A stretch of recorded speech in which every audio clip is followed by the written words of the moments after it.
Hi class, today's lesson will be from chapter 7, I believe it is, and we will be looking at the FIFO method of calculating the cost of inventory.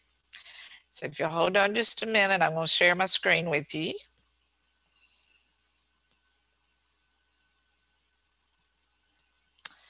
Today I'm going straight to Cengage, and we're going to be looking at problem 7.1b. And so you should be able to see this problem on your screen now. And what we're going to be talking about is one of the inventory methods where we can choose as a company to use to determine our cost of our merchandise inventory. You might remember from the last chapter that when we created a sales transaction in a perpetual inventory system, they gave us the cost of merchandise sold. In this chapter, we're going to learn how to calculate the cost of merchandise sold using some different methods to value inventory. And it just depends on what your company chooses as their inventory valuation method. It will mean that the cost of the goods sold could be a little bit different depending on the method that you are using. And in this first method that we're going to talk about today, it's going to be called the FIFO method. And the FIFO method stands for the first in, first out method.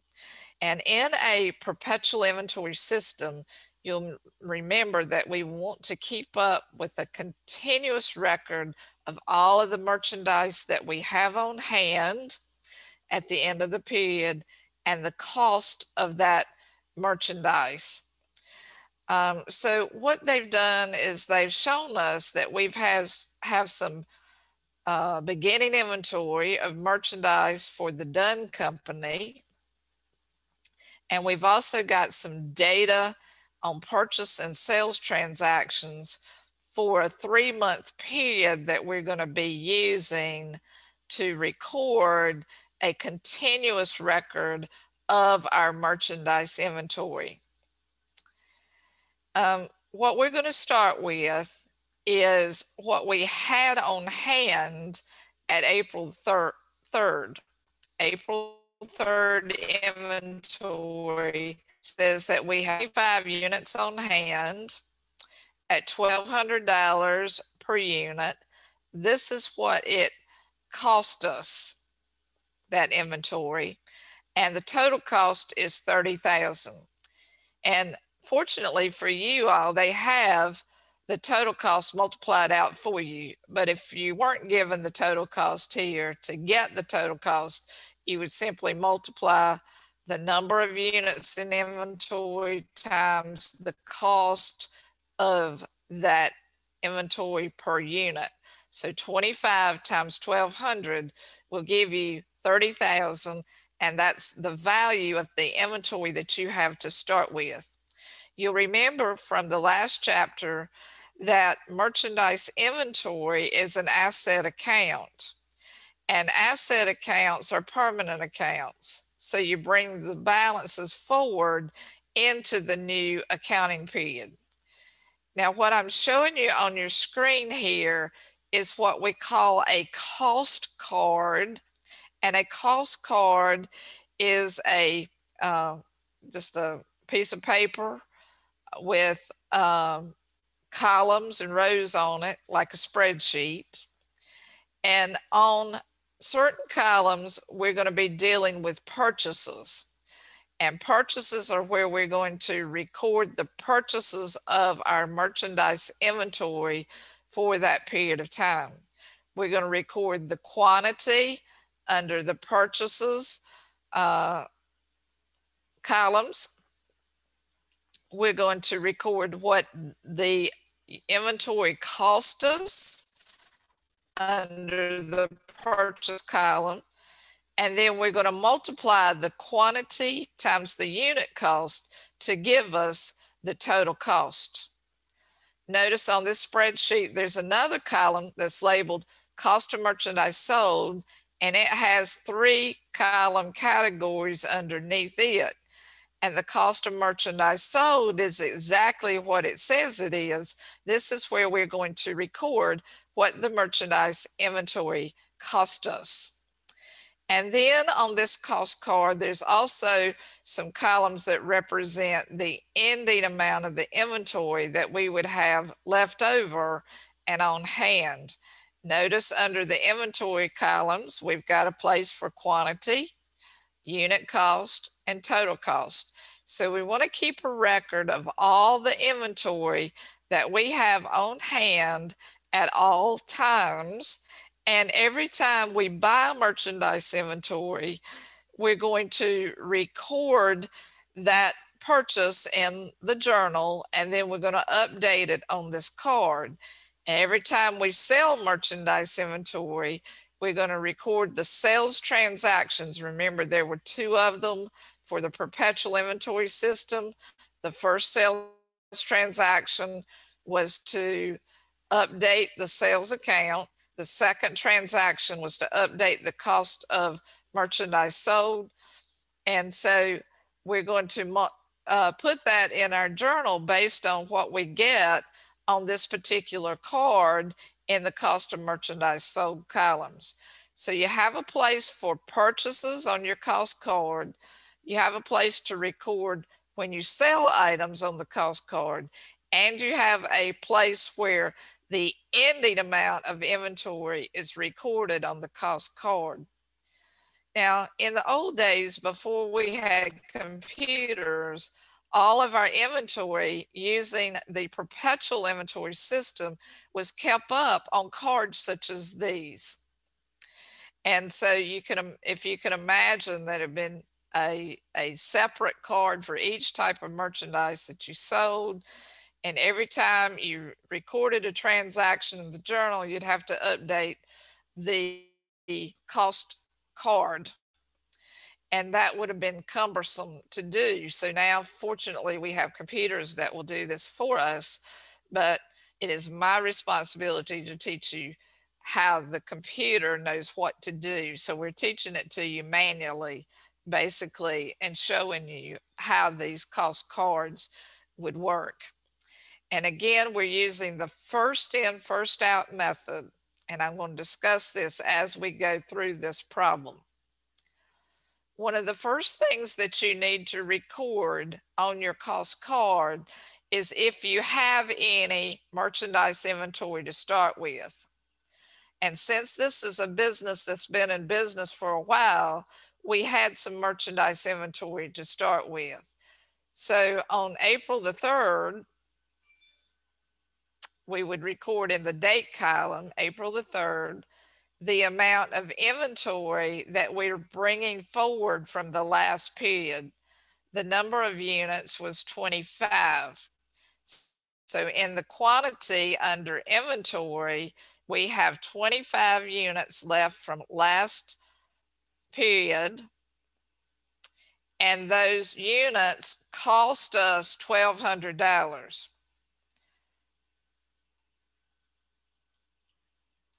And then you would multiply 25 times 1,200 to give you the total cost, which they've already given you here, at $30,000.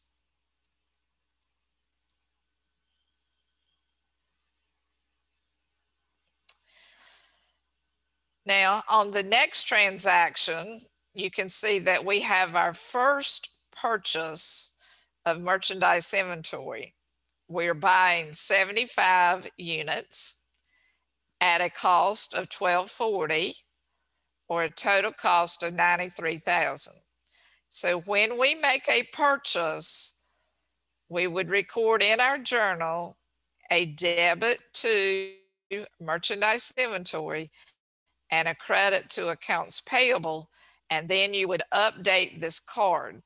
The amount for the quantity would go in the purchases quantity column, The amount that you purchased is taken from the April 8th transaction. You bought 75 units. So 75 units will be entered in the card. And the unit cost of those 75 units is $12.40.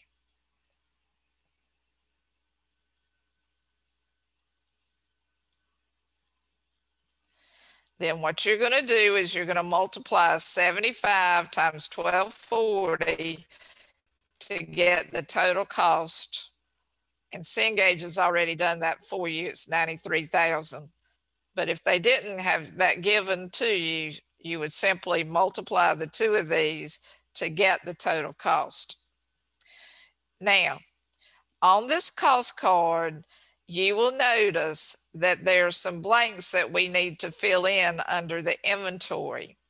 And there are two separate layers of inventory that we're dealing with because we had some beginning inventory and the unit cost was $1,200. We just purchased some more inventory, but notice that the cost, the unit cost, has risen to $12.40. So we want to keep these layers separate because the unit costs are different. And when we're completing an inventory cost card, always bring down what you had in beginning inventory first, bring down the unit cost, bring down the total cost, and then when you make a purchase at a different unit cost, you're creating a separate layer of inventory. So on the April 8th transaction, because we bought 75 more units, I'm going to put that in the quantity, and the unit cost was $12.40, you would multiply 75 times $12.40, and that would give you $93,000. So we've created two layers of inventory because each layer had their own separate costs. The costs were different, and that will create a layer of inventory. Now, it's always a good idea to check your work just to make sure your math is correct. So I'm going to do this as we go through because you don't want to have anything on this card wrong. If you do, you're not going to be able to proceed any further at all. So what we've shown so far is that we had some beginning inventory units that we started with. Then we made our first purchase on April the 8th. And because our unit cost was different between the beginning inventory and the new purchase, we created two layers of inventory. Always bring your beginning inventory layer down and put it in first. And then swing across and put your quantity that you purchase in next. We want to keep these in an order. It's very important that you do that.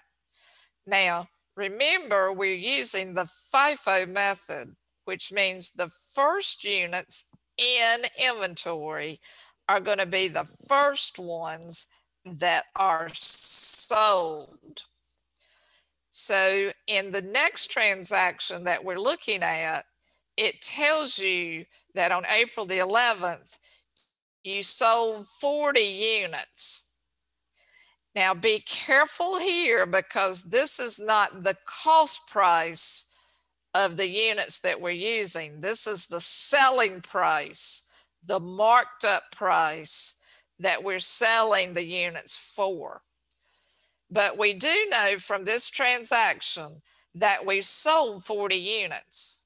And you should remember from last chapter, when we make a sale, we always have to update our merchandise inventory. Remember, there were two journal entries that we make for a sale when we're using the perpetual inventory system. One is to record the sale, and the other is to update the inventory. We update the inventory on our cost card so that we will know the cost of merchandise sold so that we can determine that. So what you have to do is you have to be really careful here. Notice that you sold 40 units. If we're using the first in, first out method, it means that we're going to sell the first layer of our inventory, which would be our beginning inventory. We're going to sell it first. So watch what I do here on this cost card. I'm going to go to my April 11th date, and on the first blank, I'm going to put that I've sold all 25 units of my beginning inventory layer. If you multiply 25 times 1,200, it will give you 30,000. In other words, what I'm telling you is we sold 40 units. So all of this layer has been liquidated. It's been sold. So we put it in the cost of merchandise sold that this layer is now sold. It's gone. So what you have to do, and I'll bring out my calculator, is you will need to calculate how many units that you sold, which was 40. You don't have to calculate that. I'm sorry. That's given. Right here's the number of units that you sold is 40. We're going to start with 40 units here because I sold this entire layer, which consisted of 25 units. I'm going to subtract 25 units from this. And what that's going to leave me with is 15 units that I've sold out of the 75 units that I have available to sell. So I've sold 15 more units, and I would have sold them at the cost of $1,240 is the cost of those 15 units that I've sold. Now I need to find the total cost. I'm going to multiply 15 times 1240, and that will give me the total cost. So 15 units times 1240 is 18,600.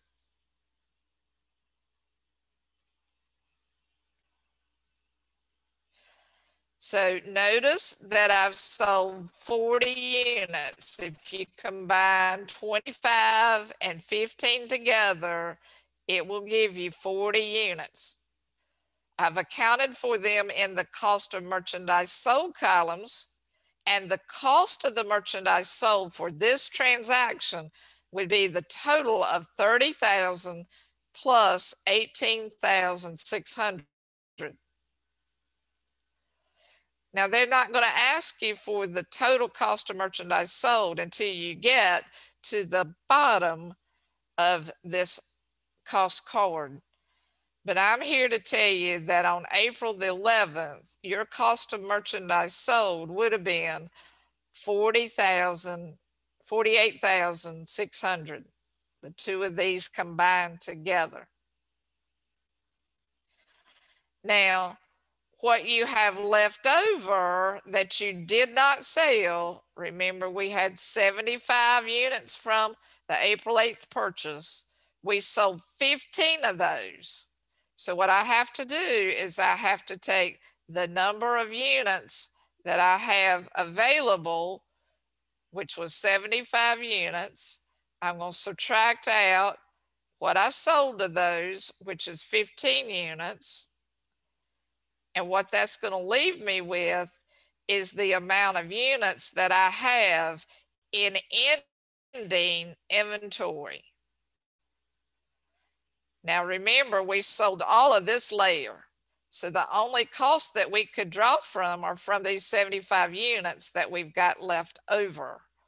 So 1,240 is my cost of the ending inventory units, each one of them. And to find the total cost of the ending inventory as of April the 11th, I would multiply 60 units times 1,240.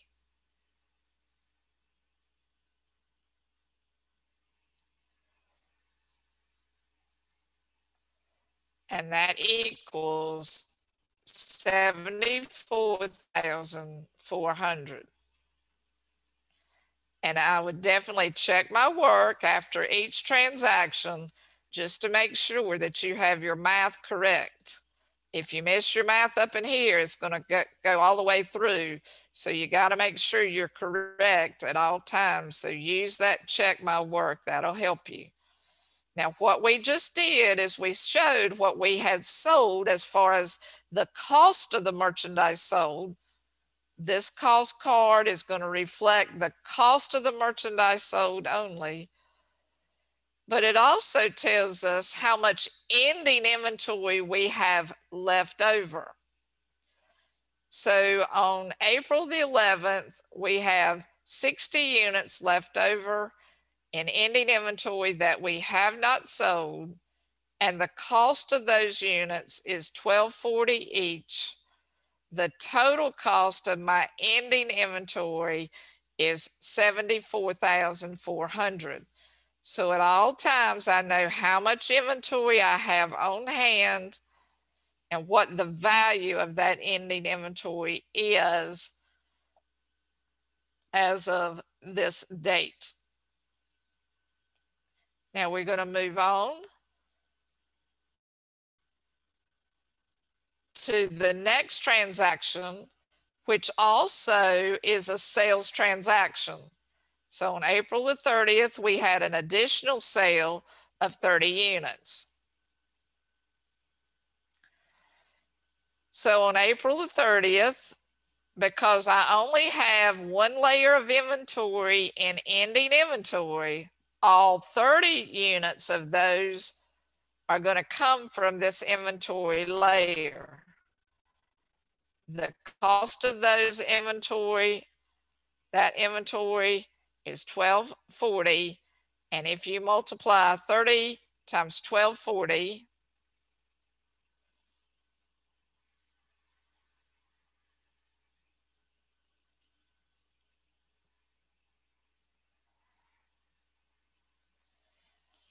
that will give you 37,200.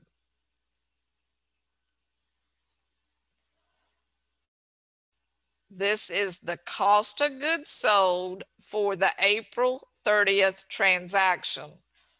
So you would have debited your accounts receivable, credited your sales, debited the cost of merchandise sold for $37,200, and credited your merchandise inventory for $37,200.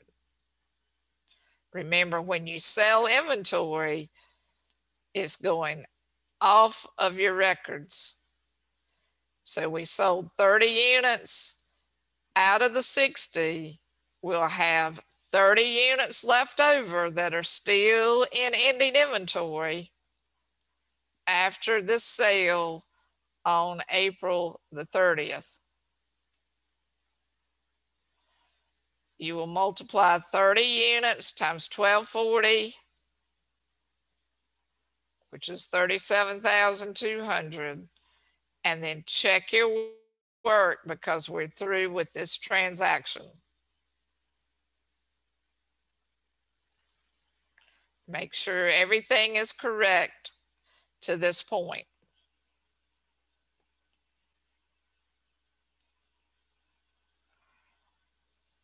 On the next transaction, which falls in the new month, which is May the 8th, we made a purchase of 60 units, and the cost of those units was $1,260 each. 60 times 1,260 is 75,600. That was the total cost of our purchase. Notice it's a purchase this time, so we've got to go to the columns on the cost card that reflect our purchases. In the quantity, I'm going to put down the amount that we purchased, which was 60 units.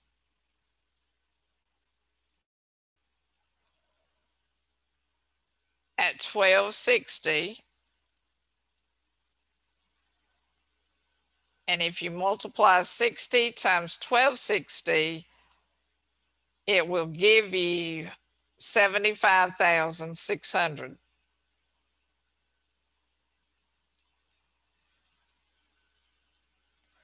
Notice we had a purchase of 60 units at a different cost than what we had left over from before. So bring down your ending inventory from the previous transaction. We had 30 units left in ending inventory at a cost of $12.40, which was a total cost of $37,200. And then we're going to bring across the new layer of inventory, which was 60 units that we purchased at $1,260 each.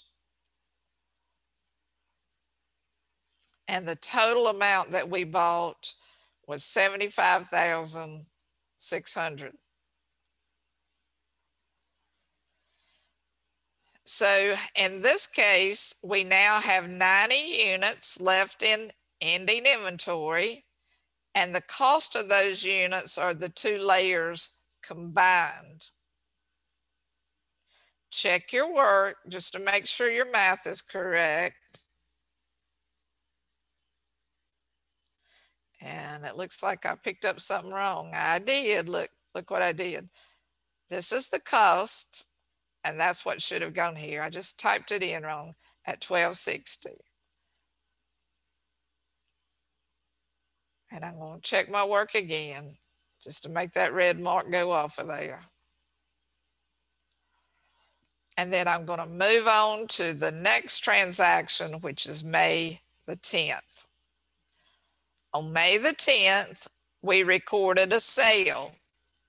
So when we sell merchandise inventory, our merchandise is going out the door. We're decreasing our merchandise inventory. We're going to reflect it on this cost card in the cost of merchandise sold columns. Notice we've sold 50 units here.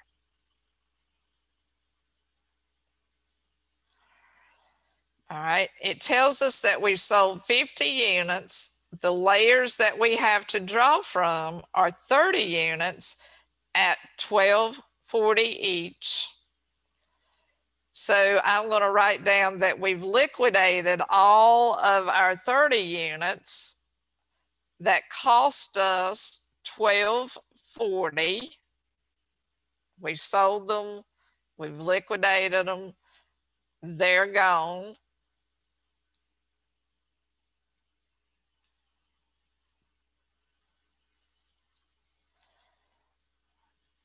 But we actually sold more than 30 units.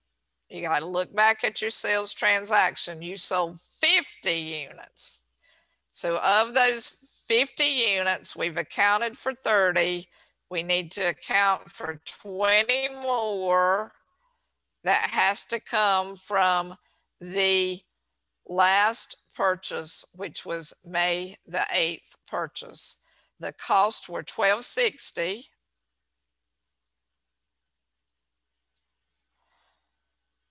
And then I'm going to multiply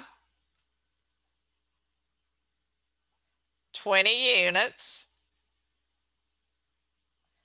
times $12.60, and that'll give us a total cost of those units that we sold of $25,000. Now the total cost of goods sold would include what we recorded earlier. So these two added together would be the cost of goods sold for the May 10th transaction. We sold this entire layer is gone. We sold 20 of the 60 units, so we have 40 units left over in ending inventory with a cost of $1,260 each.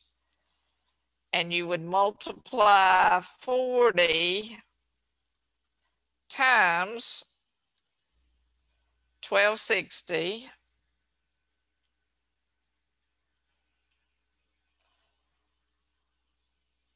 and that will leave you with an ending inventory amount of $50,400 on May the 10th. Check your work.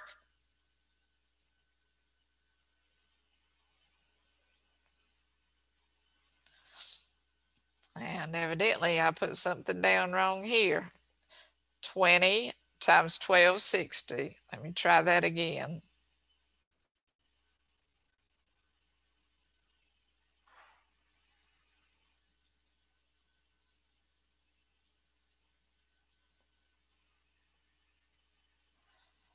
It's 25,200.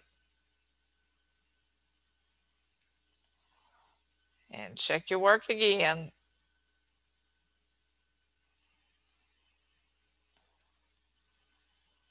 And you will continue on. On May the 19th, we had yet another sale. We sold 20 units.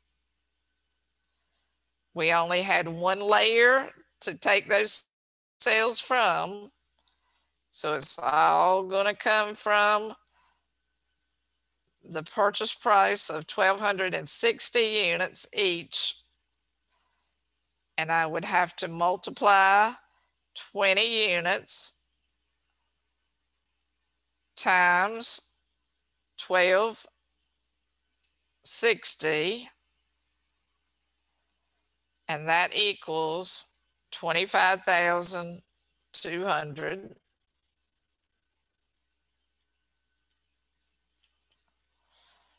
We would have 20 left over because I sold 20 of the 40. I have 20 left at 1260 for a total cost of 25,200. Check your work.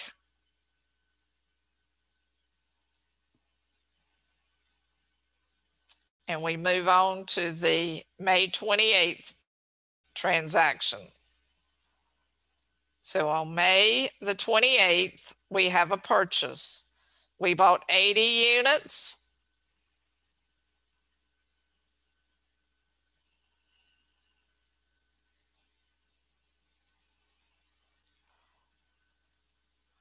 And on May the 28th, we bought 80 units at 1,260.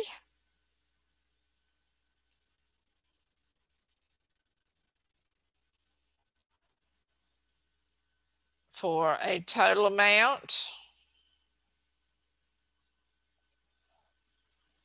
$100,800.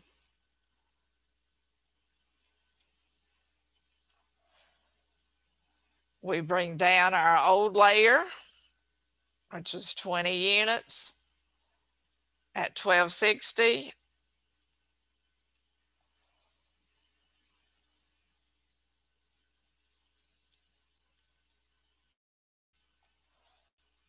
And then we swing across what we just bought.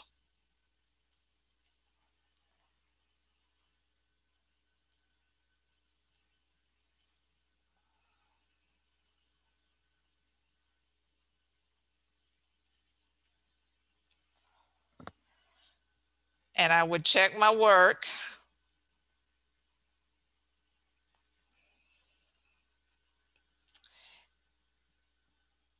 And then on June the 5th, we're recording a sale of 40 units.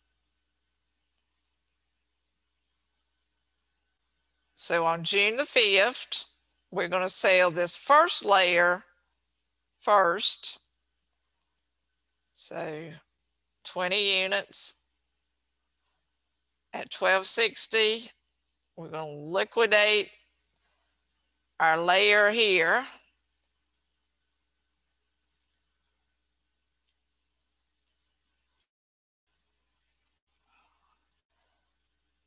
And then we sold, let me see what date this is, June the 5th. On June the 5th, we sold 40 units. So we've accounted for 20 of them. We need to account for 20 more at $12.60. 20 times $12.60.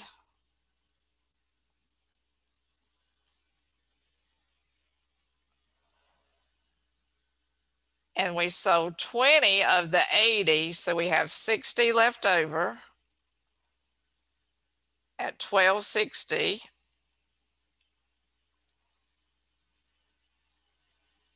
So 60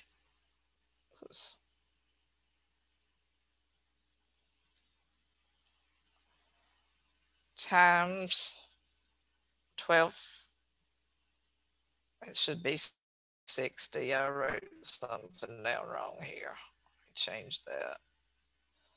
It's $12.60.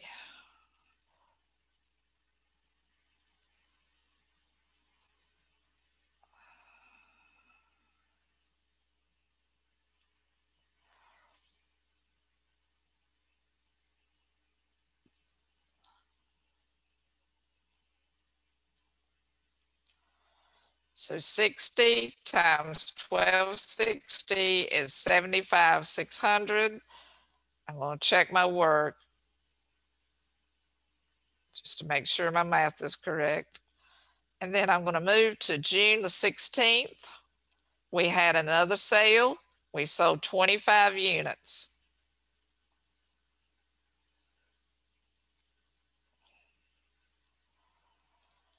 We sold 25 of the 60 here at $12.60. You need to multiply 25 times $12.60.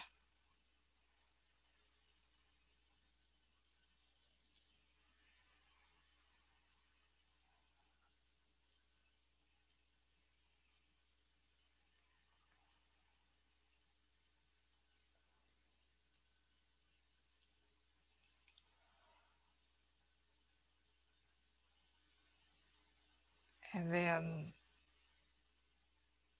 60 units less 25 units that we sold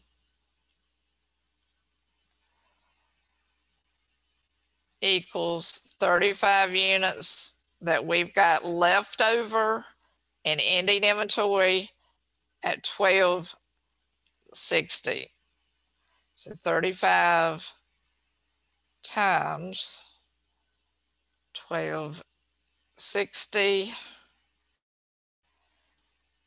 is 44,100 is the ending inventory. And check your work just to make sure your math is right.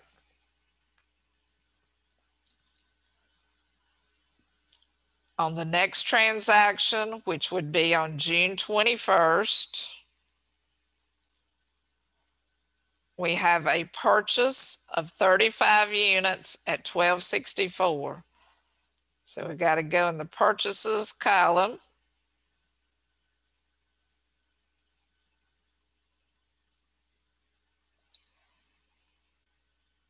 We bought 35 units on the 21st.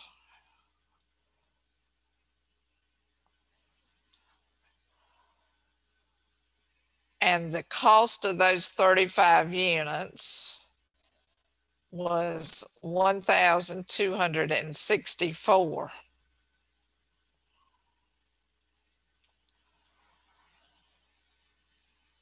So when we multiply 35 times 1264,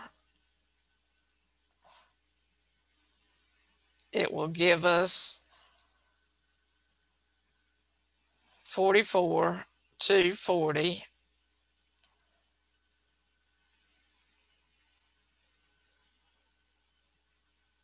which matches up with this. We have 2 layers of inventory. Always bring down what you had left over first. You got to do these in an order. You'll especially see that in the next problem that we do.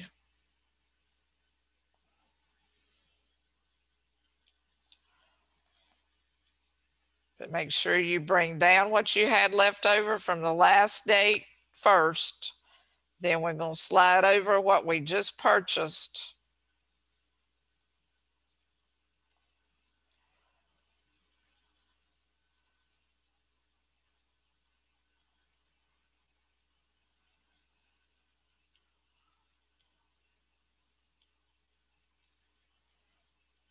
And you're going to check your work. And our math's okay. So I'm going to move to June the 28th transaction where we had a sale. We've sold 44 units. The first layer is completely gone.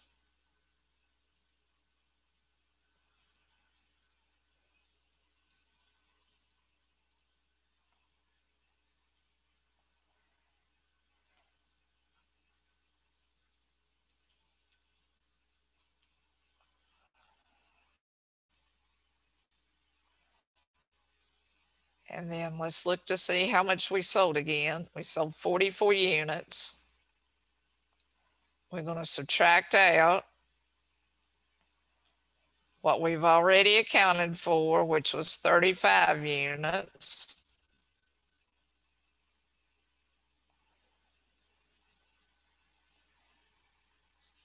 That's going to leave you with 9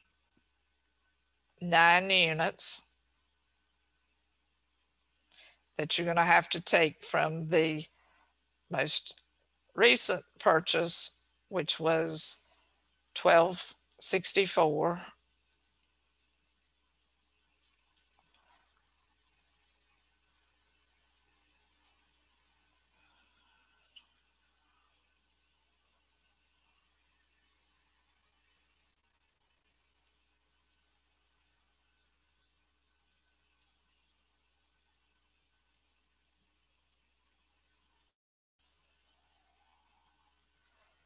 And then you sold 9 of the 35 units.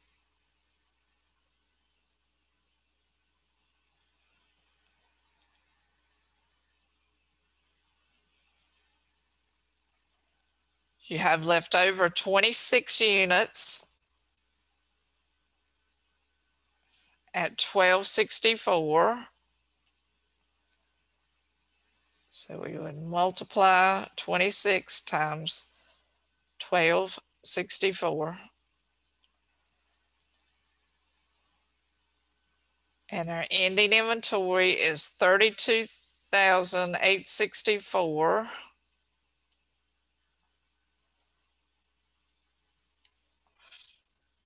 On June 28th.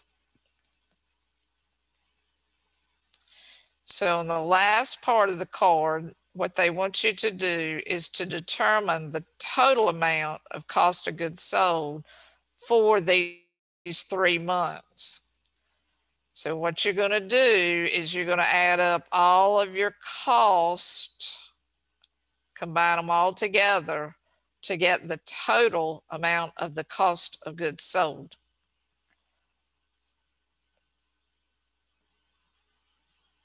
So I'm going to start by taking the 30,000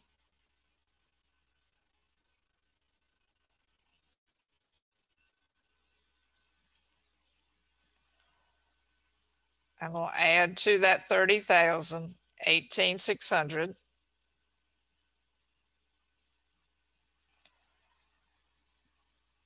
Then I'm going to add 37,200.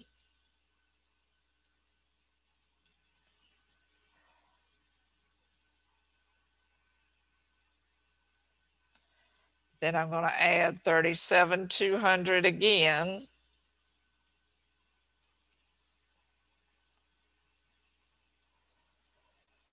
Then I'm going to add 25,200.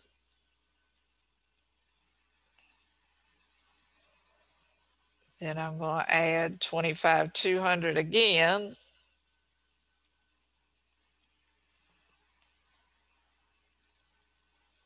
Then I'm going to add 25,200 again.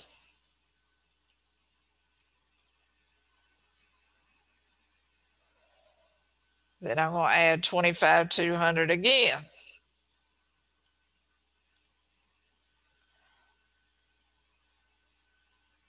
Then I'm going to add 31,500.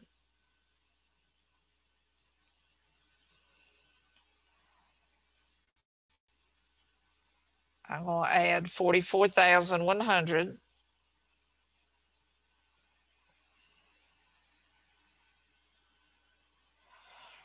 And I'm going to add 11,376.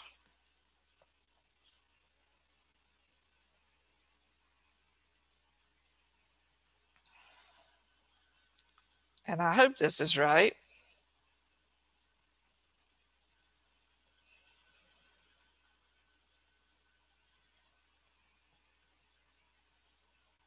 So we added everything correctly. I just added the total cost down to get my total cost of merchandise sold for the 3-month period. Your ending inventory balance is a little bit easier because you just pick up the remaining balance from the last transaction. Because remember, you're keeping a continuous record of all the inventory that you have on hand on a day-to-day basis when you're using the perpetual inventory system. So the last amount that you get that's left in ending inventory is what we're going to put as the last thing on this cost card.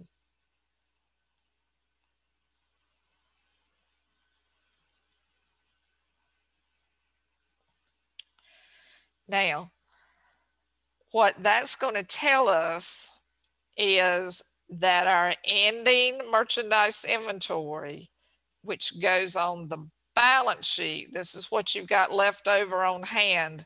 It's an asset to us. What you've got left over is 32,864. This goes on the balance sheet. This amount right here is the total cost of merchandise sold. It will go on the multi-step income statement as cost of merchandise sold that would be deducted from your total sales to get your gross profit.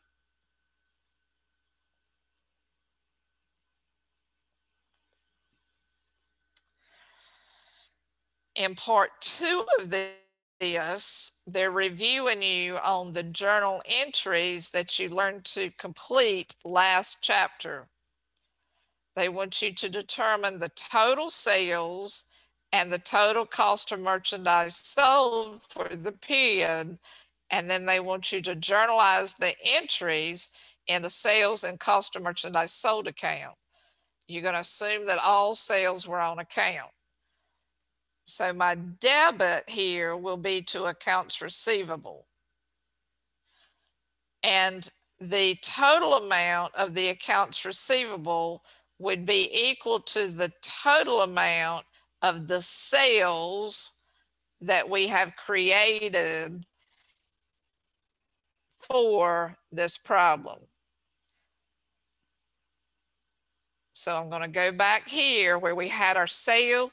Do you remember when I told you that this was the selling price? And the selling price is the marked up cost price. Now, class, on your cost card, you're only going to record the cost of the merchandise sold. But in your journal, you're going to record the amount of your sales. And the sales, there's several sales transactions. The first one started on April the 11th. We sold 40 units times $2,000 is what we're charging per unit that we sell, or a total amount of 80,000. So I'm going to move my calculator over here where it's a little bit closer. I'm going to start with my first sale where I sold $80,000, and I'm going to put in my calculator $80,000. The second sale was on April the 30th. I'm going to add to this $80,000 an additional $60,000 that we sold.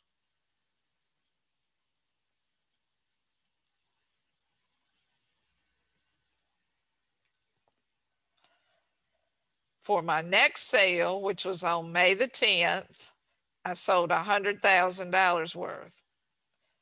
So I'm going to add $100,000 worth to that amount. And then on my next sale, I sold an additional $40,000. I'm going to add it. And then I'm going to go down to my June 5th sale, and I'm going to add $90,000 in here for that sale. And I'm going to add $56,200. $56,250. And then I'm going to add my $99,000.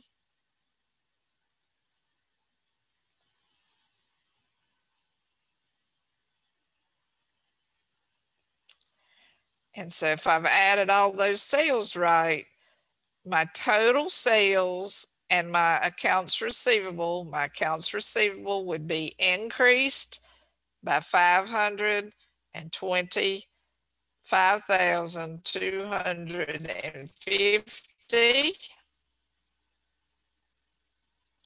My sales would be increasing by $525,250. And for every sale that you make in a perpetual inventory system, you have to update the cost of merchandise sold. And the cost of merchandise sold is $310,776.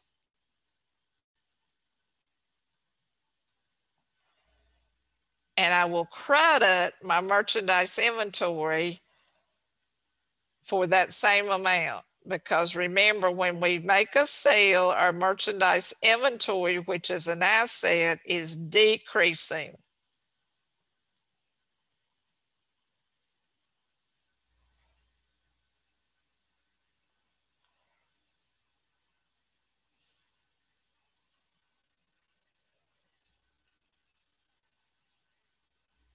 And I would check my work.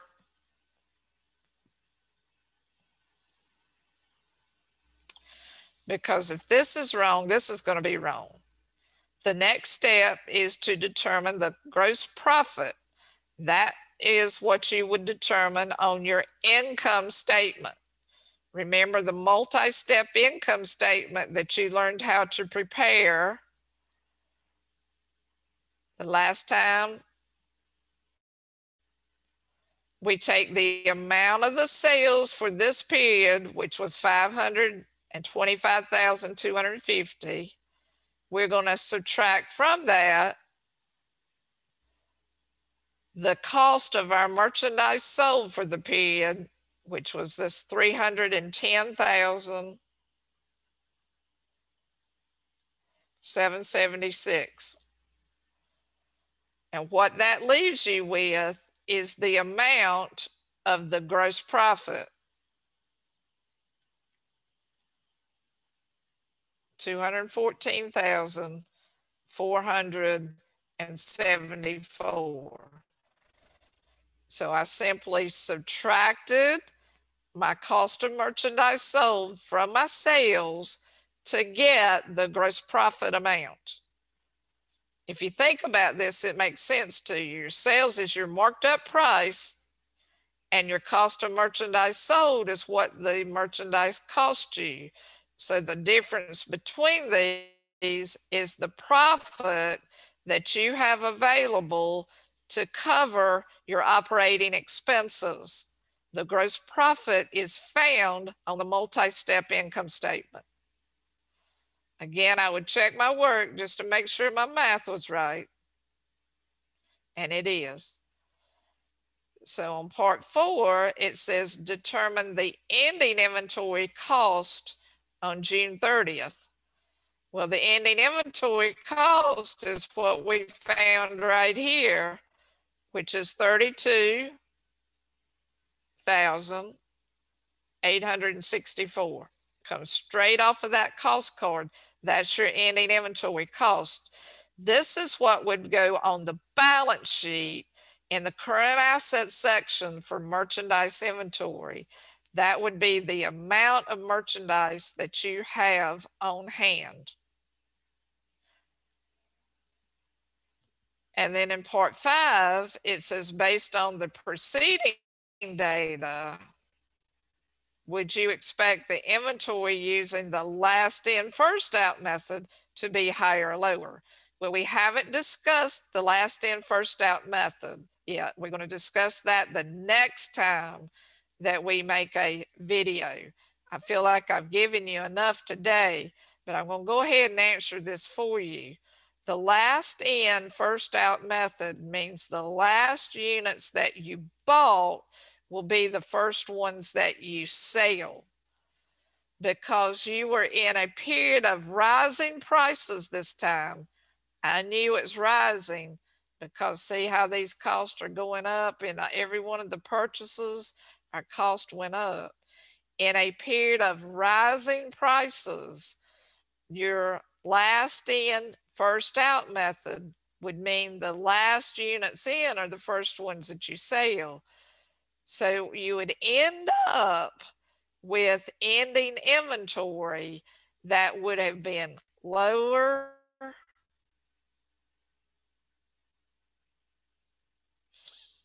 than with the FIFO method. And if you don't understand this last one, it's okay. You will understand it when we go over the LIFO method. So what we've learned how to do today is calculate the cost of merchandise sold using the FIFO method, and we've learned to calculate the ending inventory cost using the FIFO method. In the next part, or the next video that I'm going to share with you, we're going to learn how to do another method that management could choose, which is called the LIFO method. So in this chapter, it's all about inventory cost methods. And we're starting with the perpetual inventory system because that's what's most used today. So I'm going to stop sharing this with you, and we will see you again the next time. Bye-bye.